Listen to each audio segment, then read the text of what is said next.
Good afternoon, and welcome to a resilience initiative among school staff in North Carolina. My name is Ruby Brown Herring, and I'm founder CEO of RBH Wellness Solutions. And I'm excited to be sharing with you about some of the great work that we've been doing here in our state. But before we do that, I know that you have likely been involved in other meetings or maybe even other in person sessions or watching some of the recorded sessions. And so I want to take just a moment to invite you into a moment of your own resilience. And so, where you're sitting, if you're comfortable doing so, I invite you to close your eyes. And if you don't want to close your eyes, you can gaze down softly. And as you're pausing in that position, I want you to pay attention to the way that your body is feeling in your chair and readjust if you need to. Do whatever you need to do to be comfortable as you listen to this session today. Next, I invite you to take some slow, deep breaths in through your nose and out through your mouth.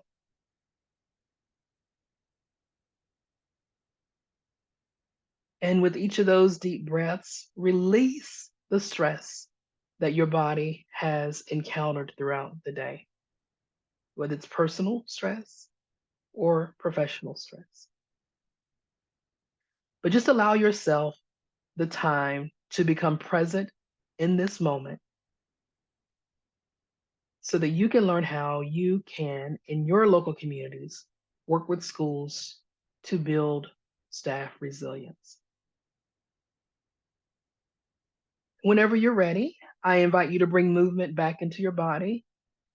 It may be shaking your hands, maybe stretching your legs out wherever you are. And you can even stand up, but come into this space together. I hope that you have noticed that you're feeling a little bit better than you did before the start of that moment of resilience and mindfulness.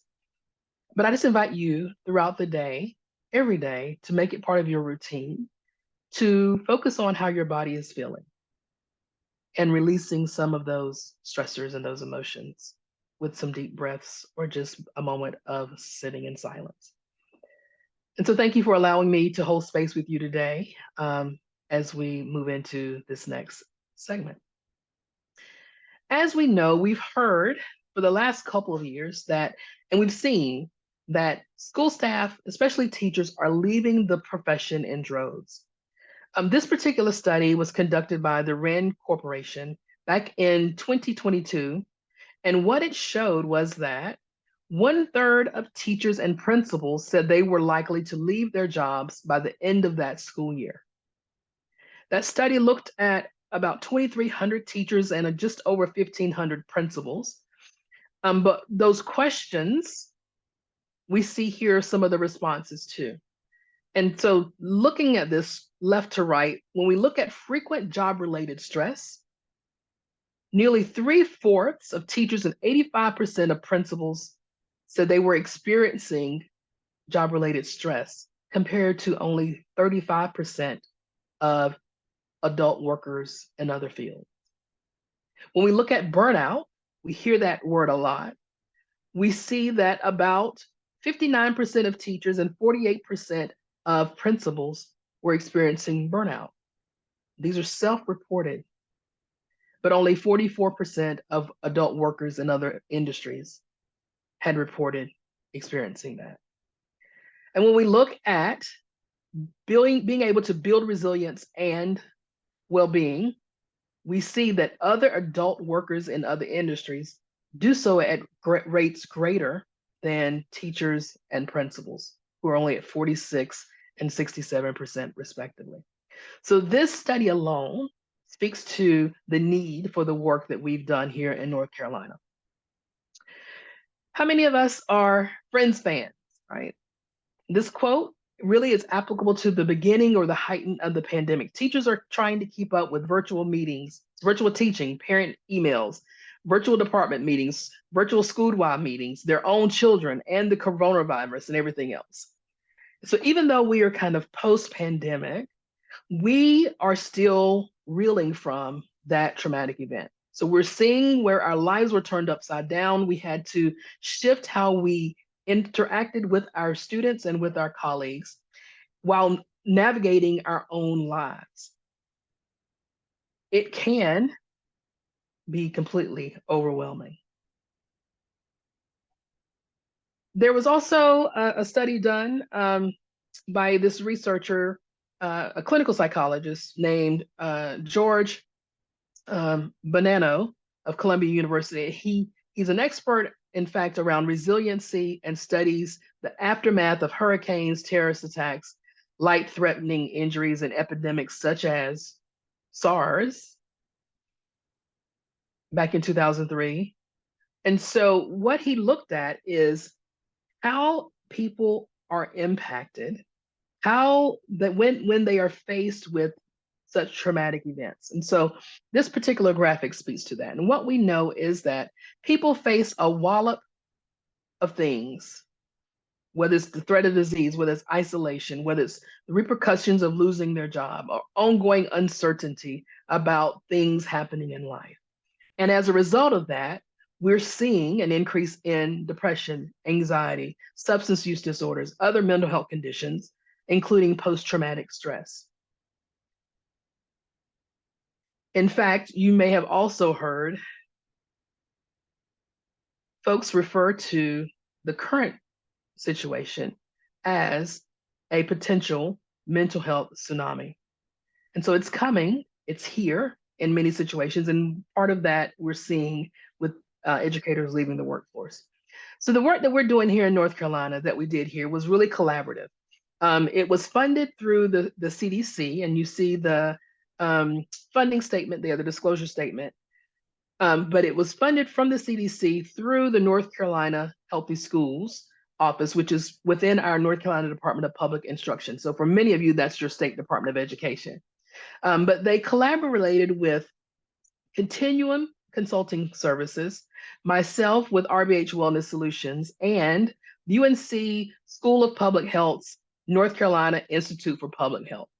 So Continuum and RBH Wellness Solutions were the content developers, and UNC, the Institute for Public Health, provided that administrative support and evaluation and whatnot. And so what we know is that it really does take a collaborative process. So I encourage you, as you're thinking about doing this work in your local communities, think about everybody that needs to be at the table. And while what we're going to be talking about here is specific to schools, this collaborative process can be used across industries.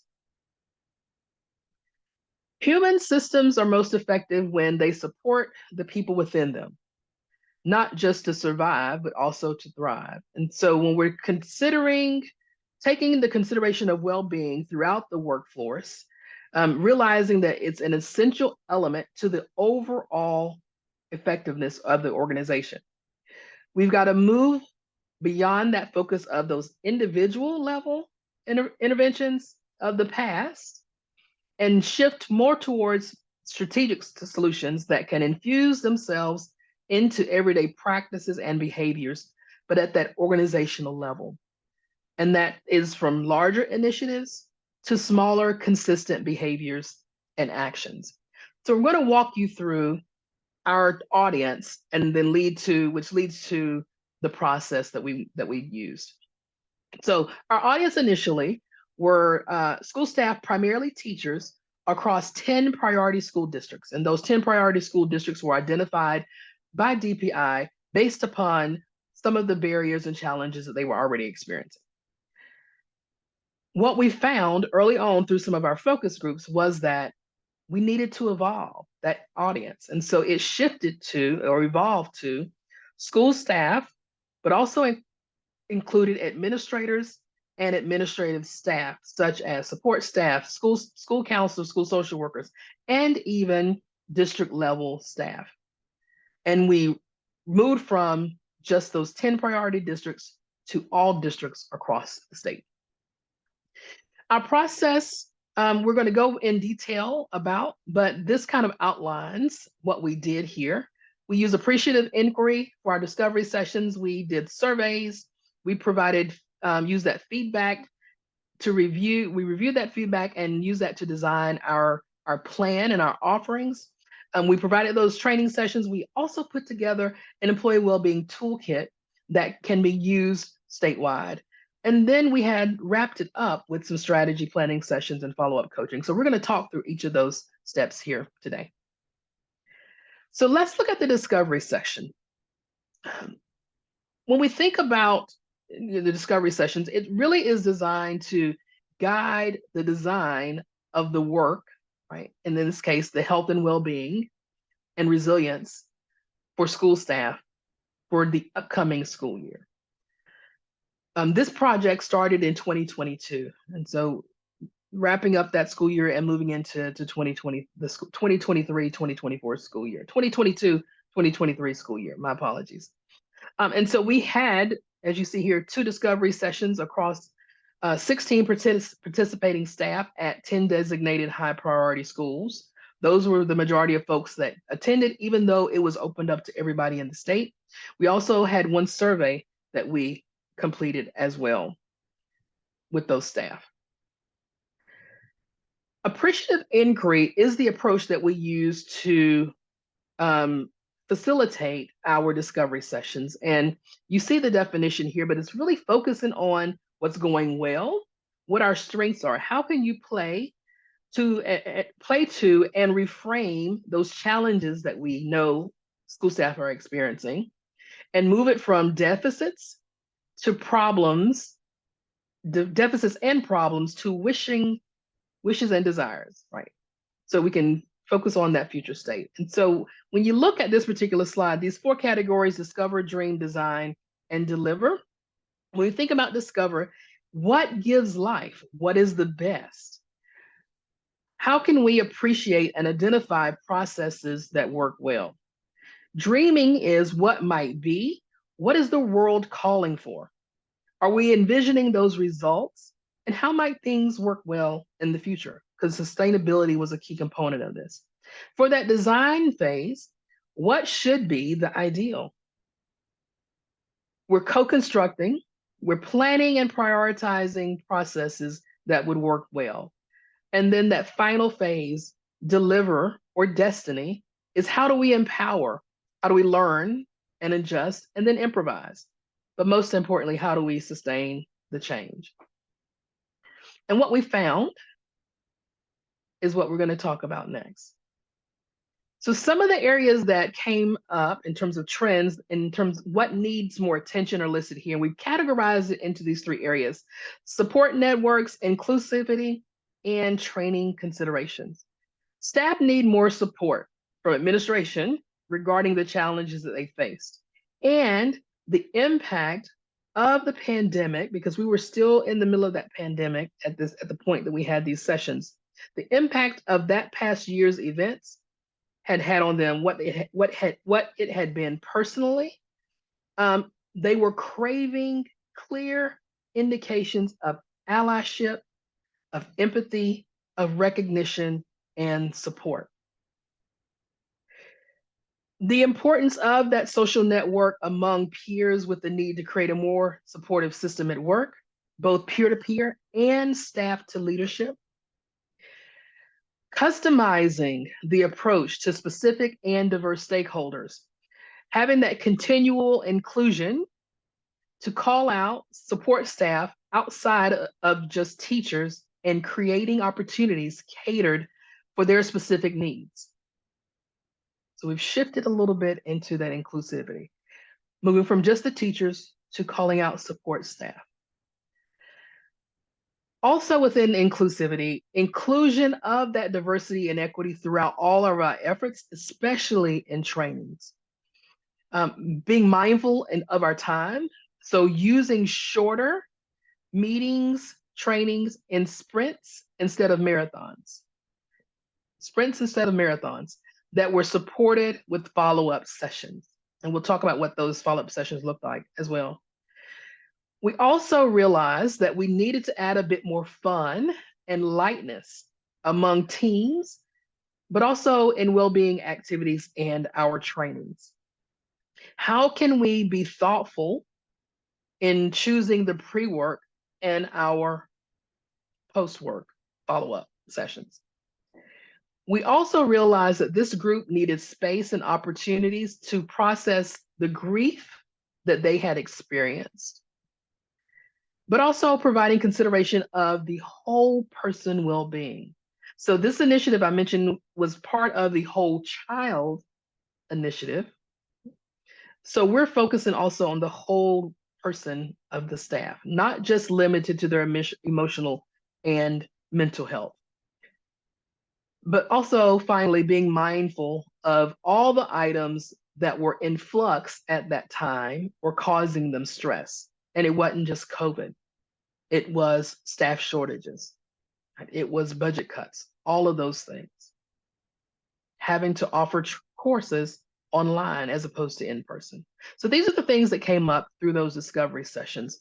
And what we did, we reviewed this information along with those survey results that I mentioned and developed a series of professional development opportunities.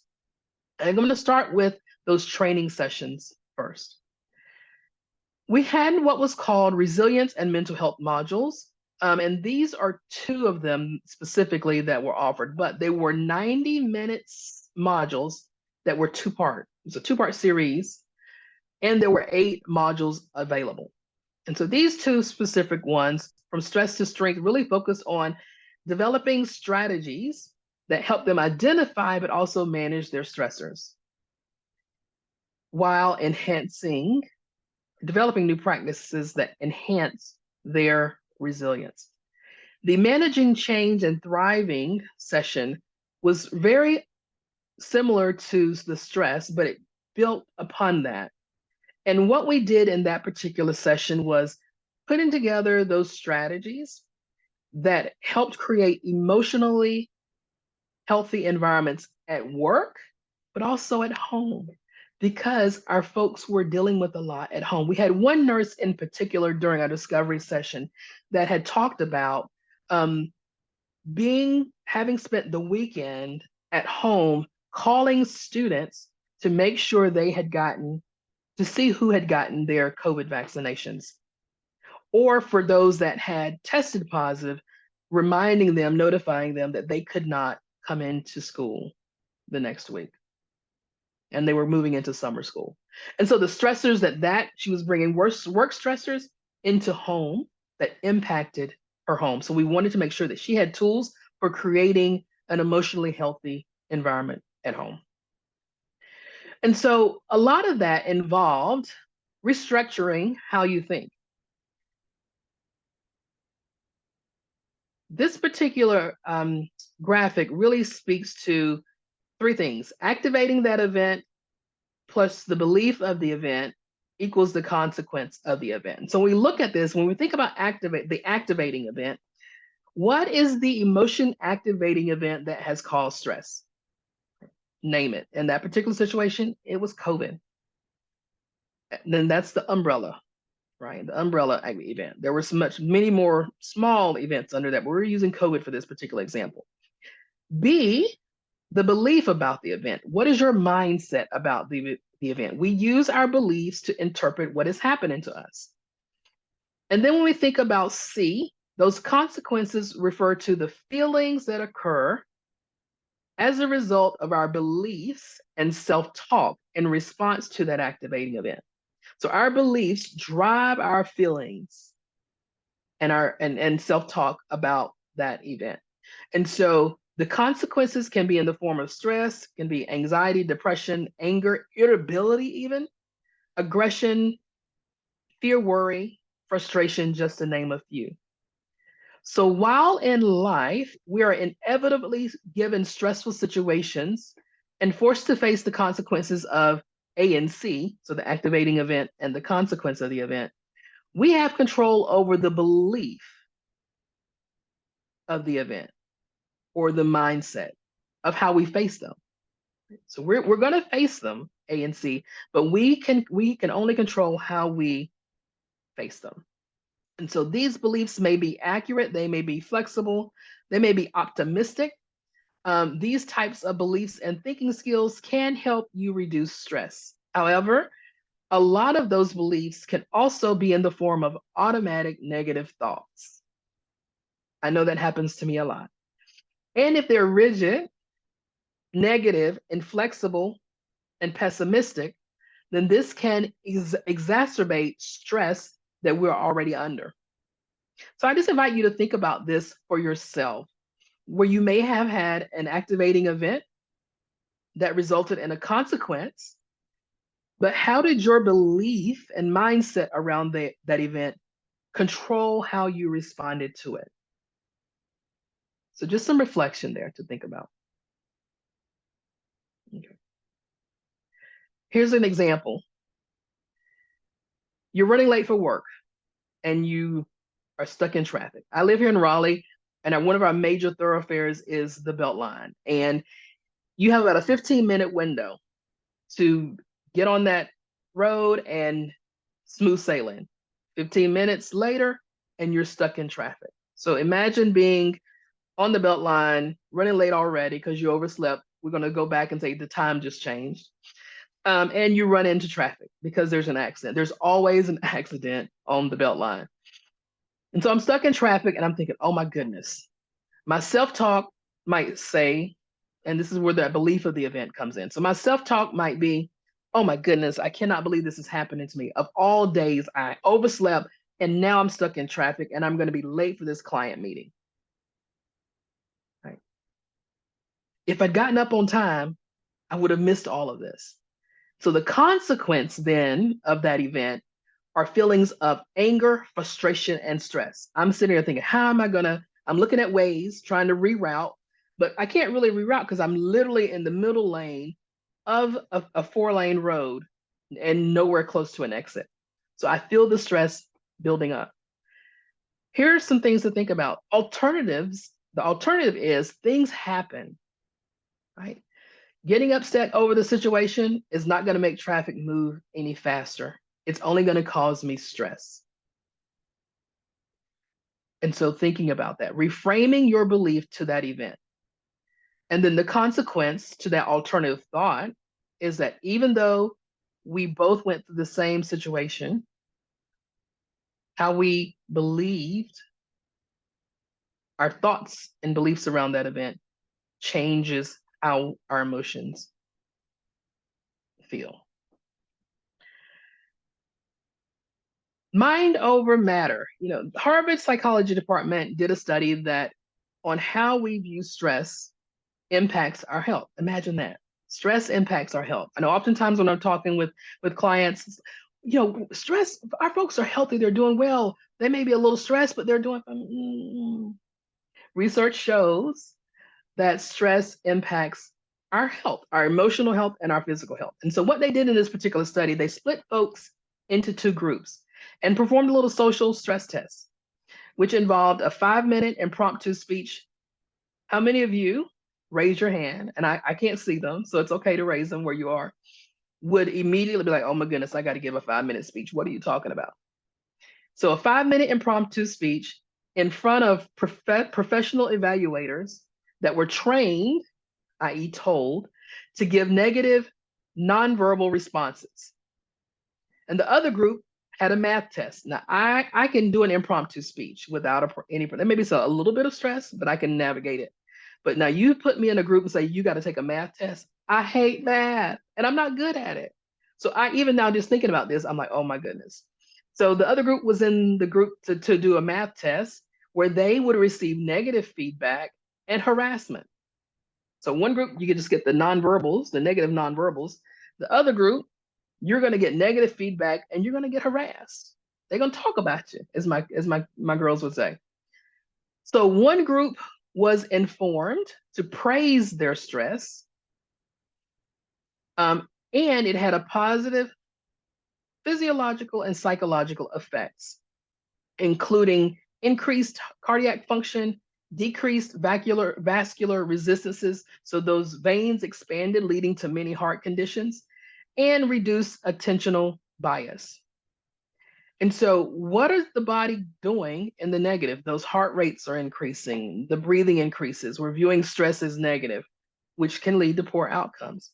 What is our body doing if we think of it positively. So if we think of the stress positively instead of negative, what is it going to do? Our body is going to rise to the challenge. We're breathing faster. We're getting more oxygen to the brain. Okay, this is good for brain health. Our heart rate is increasing because I'm preparing for action. Okay, I'm getting ready to plan out what I'm going to do, how I'm going to pass this math test that I'm not good at. We're viewing stress as helpful.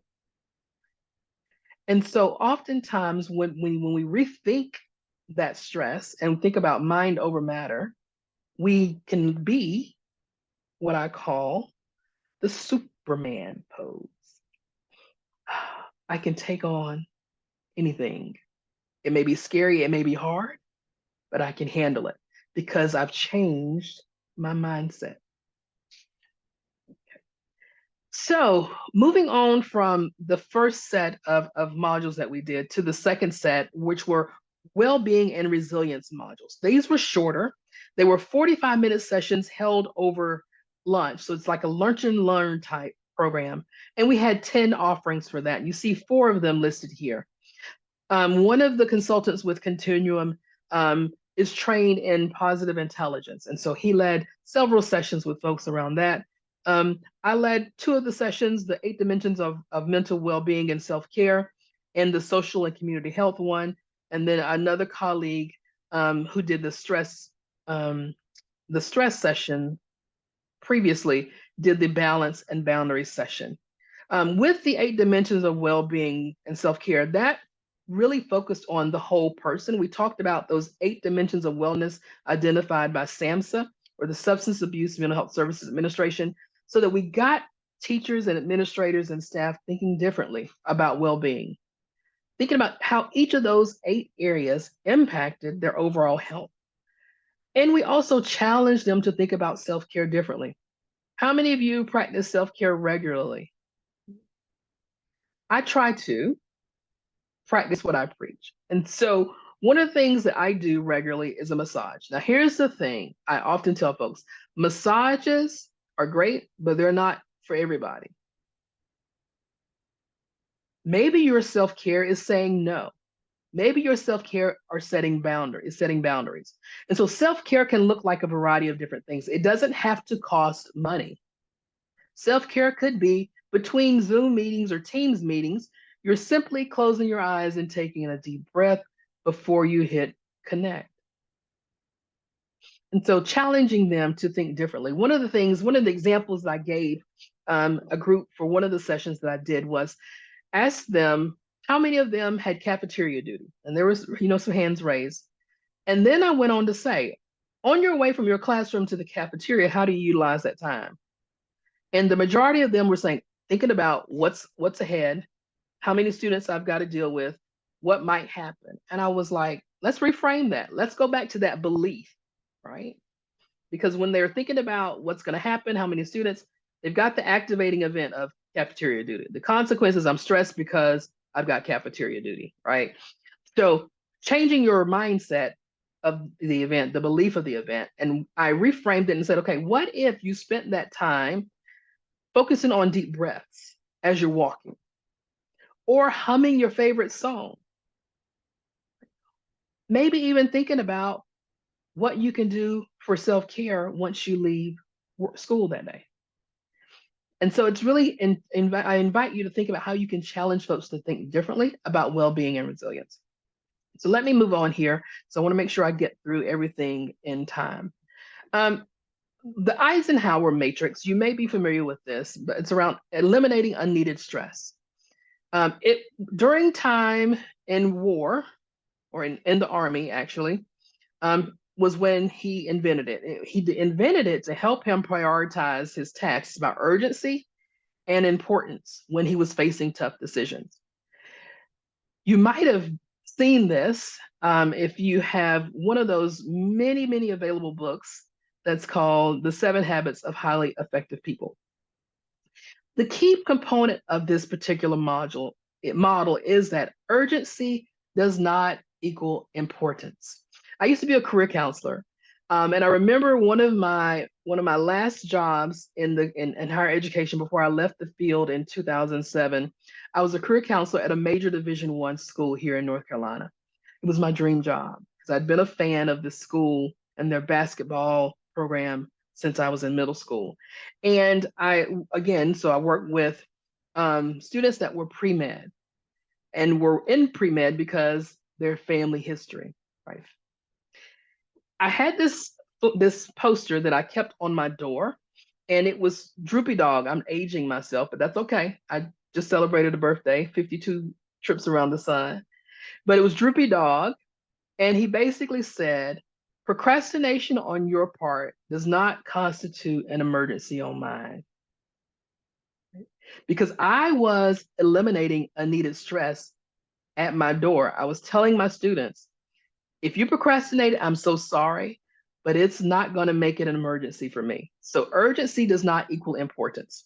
So when we look at these four quadrants, quadrant one, urgent and important, those are the things that are critical to our life or career, like deadlines, illness, putting out fires.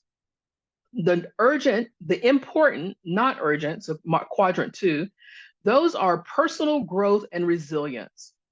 We plan, we have long-term goals that you decide when, like education, stress management, exercise even. Then when we drop down to quadrant three, they are urgent but not important. Those are things that we can delegate. They are outside source of distraction for us. They can usually wait, like texting, like interruptions, and even some meetings.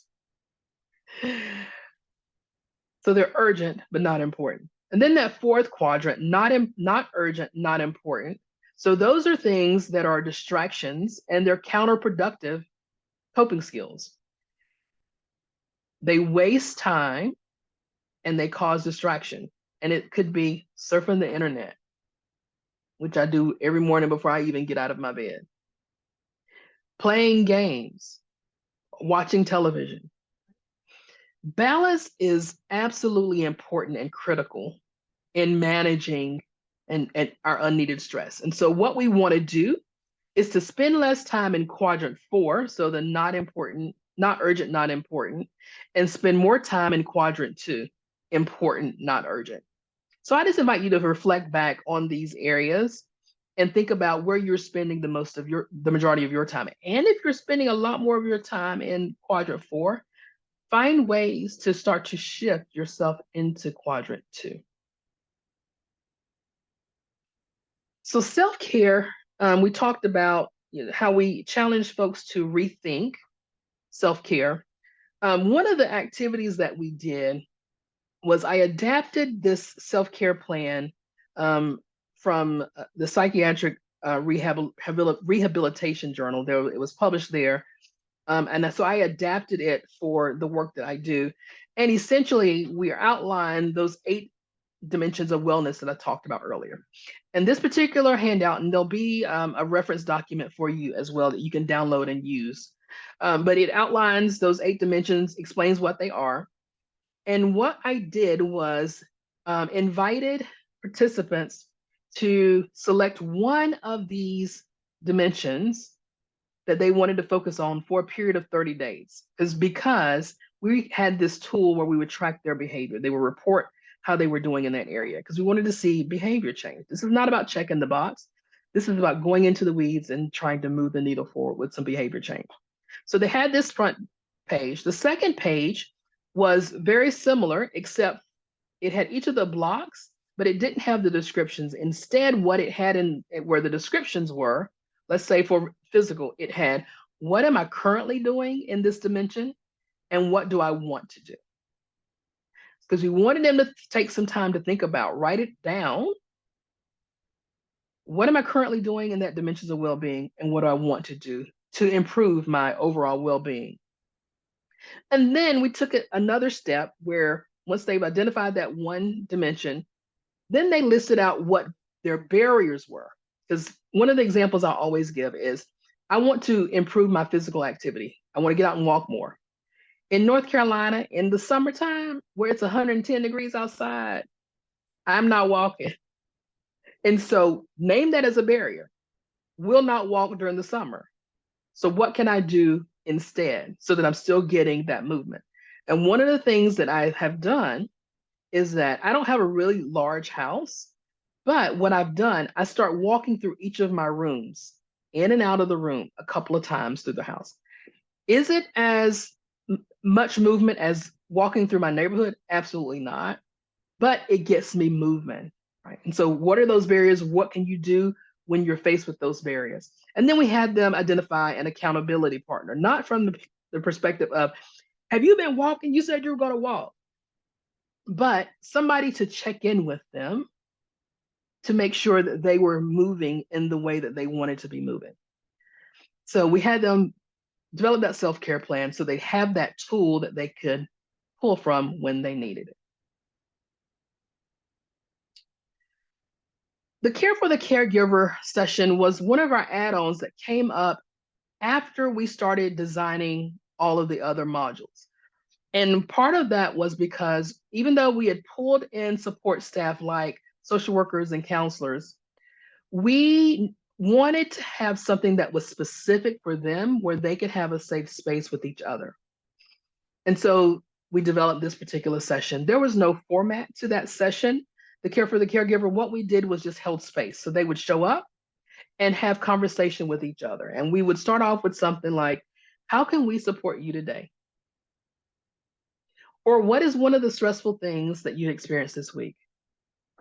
To maybe get some conversation started. But usually we just held space and said, this is your time to use. And they would start talking. And we found that that was helpful for them. In fact, one person attended a session. We had one session that I was leading actually, and we only had one registration. And the folks from UNC reached out and said, do you want to cancel? I was like, you know what? I've got this time blocked off. Let's go ahead, because you never know how much this person may need it. And so what I did was I moved forward with that session. It was the one individual that showed up was a district level administrative support staff. And I'm so grateful that I moved forward with that session as opposed to canceling, because I just held space for her for that entire session. And I used a coaching approach just to talk her through some of the challenges that she was experiencing. And it seemed that she found that session helpful as we talked about the challenges that she faced in her role at the district office and the fact that she was even considering leaving the field.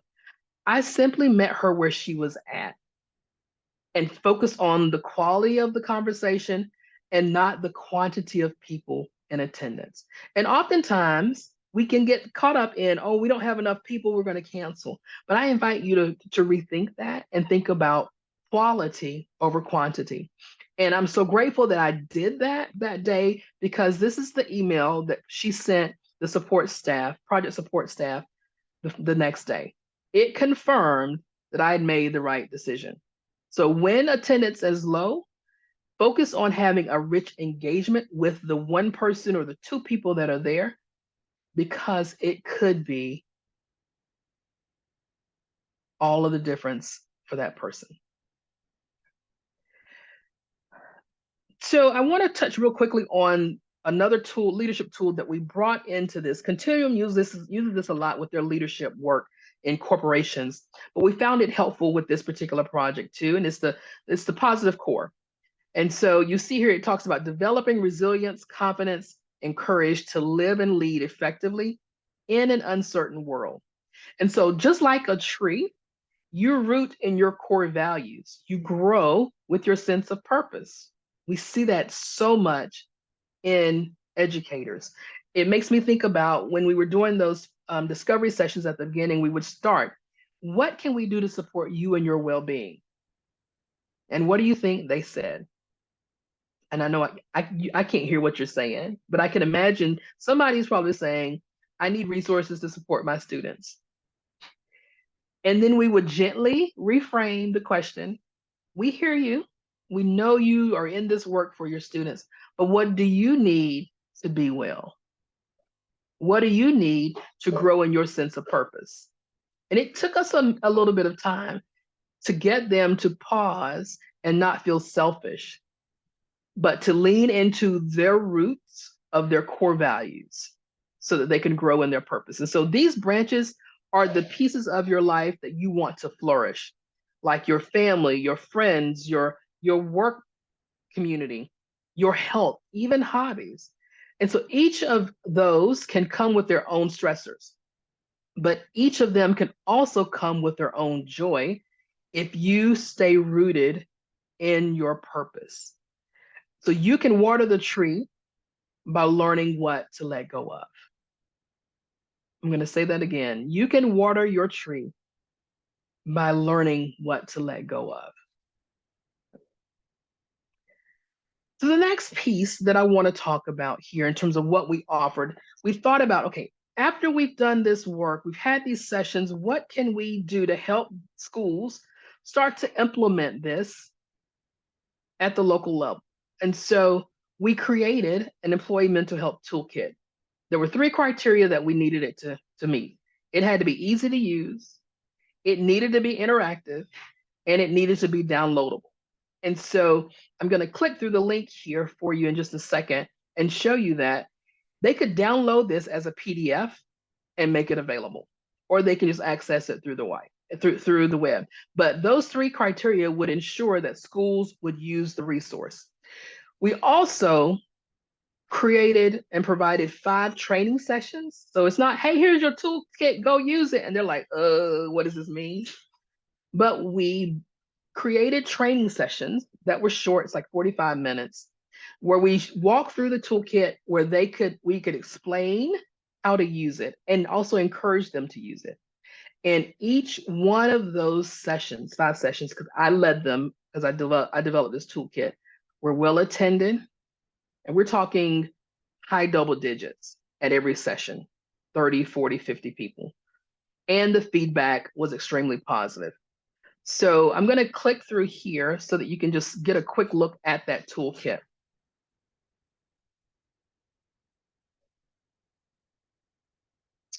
Yeah, here we go. So it takes us to, it lives on the North Carolina Healthy Schools website. So this looks just like what the slide I just showed you, but here's where they can download it. We had an introductory piece that talked about administrators, staff, and teachers managing a lot of things. Let me see if I can enlarge this just a little bit. Here we go. But when they went into this toolkit, they were directed to the PDF. And so you see, again, our disclosure statement that we showed at the beginning of this presentation. Our introduction was here as well. And then I'm just going to show you our table of contents, and I'm going to, again, enlarge that so that you can see that well. But the table of contents here, we had 7 sections: self-care, building resilience, positive reframe, support your peers, 8 dimensions of well-being, benefits, and additional resources. I'm going to click through one of these just so that you can get an idea of what it looks like. So from self-care, we kind of give them some examples of what they can do, right? Quick takeaways that they can implement really easily. And then if they wanted to go deeper, we linked to 3 resources that were teacher specific. So 7 ways that mindfulness can help teachers. And this came out of Berkeley University. So we see this here. So there's an article there. So that's kind of the way that we set up that toolkit, being interactive so that they could access the information that was most helpful for them. And again, you can access this. I will make sure what I'll do is put the PDF in the chat, in the resource materials, so that you can look at that if you want. And I'll also maybe include the link if you want to see it, what it looks like on the website. But again, providing something that was easy to use so they can continue this work at the local level. Okay. The other piece here that we did, this is what I love. So this is an example of the toolkit being activated. This is a Sampson County Schools, and I was really proud because this was the county that I grew up in. So this felt like home. They had come through all of the sessions that we had done. They had attended the toolkit training, and they put it into practice, which is what we wanted schools to do. And so Sampson County Schools, to give you some context, is a rural part of the state, Eastern North Carolina, a large farming community, agricultural community. And so they're not really resource heavy. They get resources because they are rural, but they're not like where I live currently in Wake County, North Carolina, which is the largest school district in the state. And I think it's like the 5th largest district in the country. But they put what they learned to practice. They had one person that was over their Project Activate initiative that took this under her wing. And she planned out with the team here on the bottom. You'll see that's her team of folks, the 4 ladies here. They planned out this event, and you see it went from 9 to 3. They brought in one of their neighboring counties, a Project Aware directors, and Project Aware is a SAMHSA-funded initiative around mental health and resilience within schools. But to talk about resilience, she did a resilience training for them. They had wellness bingo with prizes, and she collaborated with community partners to get those prizes. They didn't spend a lot of this money out of their own budget. They brought in a local minister, you'll see up here in the top left, who's done a lot of work with schools. And so he came in just to provide some words of support from the community. They had a wellness evaluation with a mental health clinician. You'll see here the other 2 pictures, they are doing paint parties, and then they're all displaying their artwork. And the person that was responsible for planning this designs t-shirts. So she made shirts for everybody. And I can't remember what they said, but again, you get the idea. It doesn't have to be anything elaborate. It was just one day that they had set aside, and they had really great response, and it meant the world. But this is how you can start putting some of these things into practice. And we were really excited to see them showcase, and they reported back to us with all of the graphics, the pictures here. We were just so elated for that work. And so the final piece that we did, which I think, it's one thing to offer the sessions and kind of take care of the doers of the work, but it really is important that you develop strategies to continue the work. That is what I love about the work that I do. I will do a training, yes, but I really want to get in there and look at strategies so that we can sustain this work over time. And so we offered some strategy sessions for our administrators. And so here we go back one slide. And so these 2 photos are from each of the 2 strategy retreats that we offered. We offered one in the eastern part of the state and one in the western part of the state. So as you can see here, our attendees were engaged in a lot of different activities. The beauty about these particular sessions was the organic learning and information sharing that happened amongst the attendees. Yes, myself and another individual facilitated these conversations just so that we had a little bit of structure, but the beauty and the learning came from between the colleagues. And so in our session in the western part of the state, that's the graphic on the right where you see people standing up, there was a discussion about what kind of cost-efficient apps were available to help support employee well-being. And cost is always a concern with school districts, right? When we think about funding levels. And we had one school that actually shared that there was a tool that many of the schools in our state already used.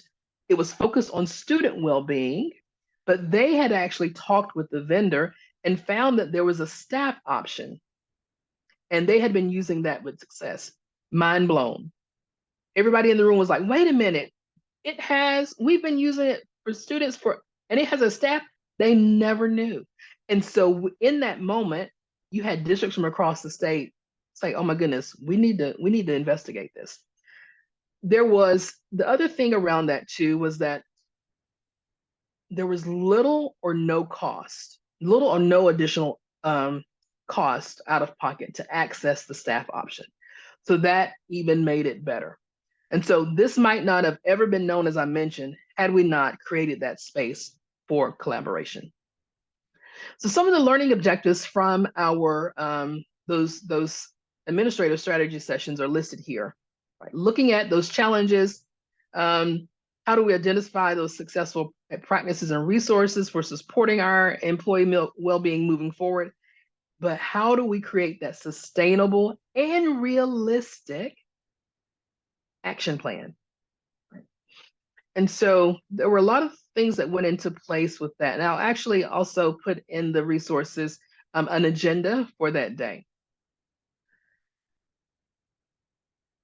So some of the lessons learned and considerations for the future, now that we have completed this particular project, there's a whole list here. I'm not going to read them all, but I'll just share a couple of them. And I think are important that often fall off of our radar as we're in that planning and content development phase.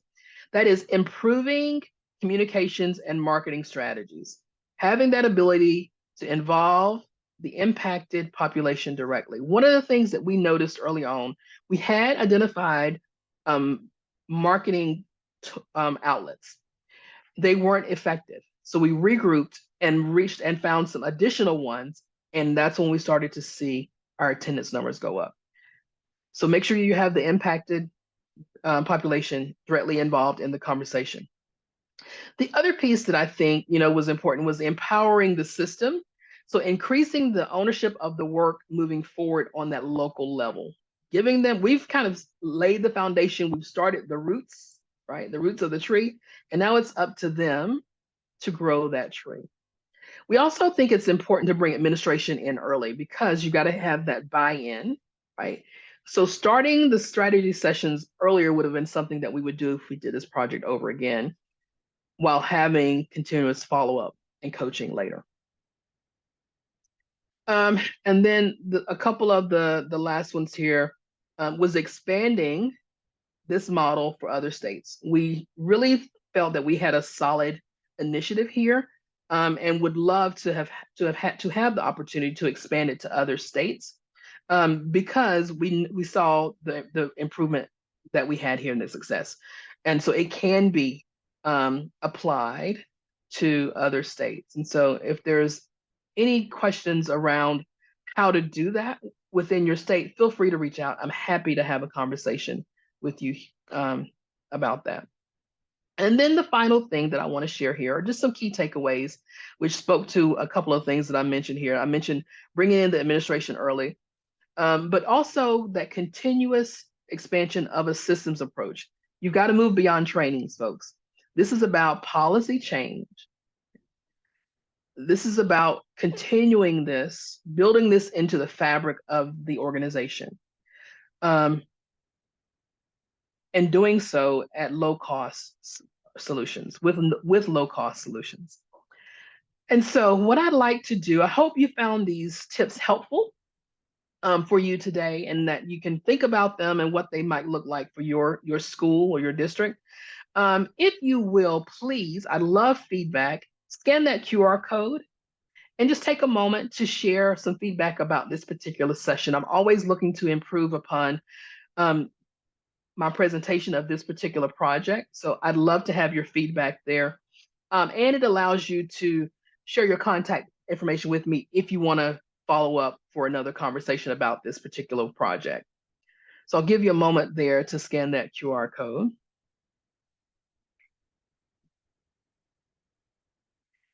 And then finally, I'll give you one more QR code if you don't want to put your information in that feedback one.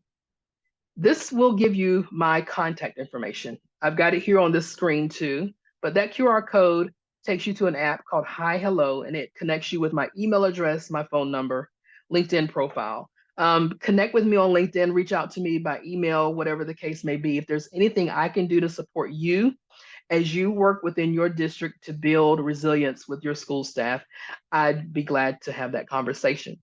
And so I thank you for attending today. I hope you walk away with at least one thing that you can implement, right? Think about it from this perspective, head, heart, and feet. What have I learned today through this session or any other session? It doesn't have to be just mine. But what have I learned from this session that has touched my heart in a way that instead of leaving that information on the shelves of my brain, I am willing to move it forward by putting action in my feet. So one task that you're willing to move forward whether it's having a conversation at your local level, whether it's looking at some of the resources that I provided here, whether it's something you learned in another session, but what is that one piece of information that you learned at this conference or in this session that you're willing to put action in your feet and move it forward to improve not only the well-being of your staff, but also the well-being of your students? Thank you so very much for joining me today, and I hope you have a great day.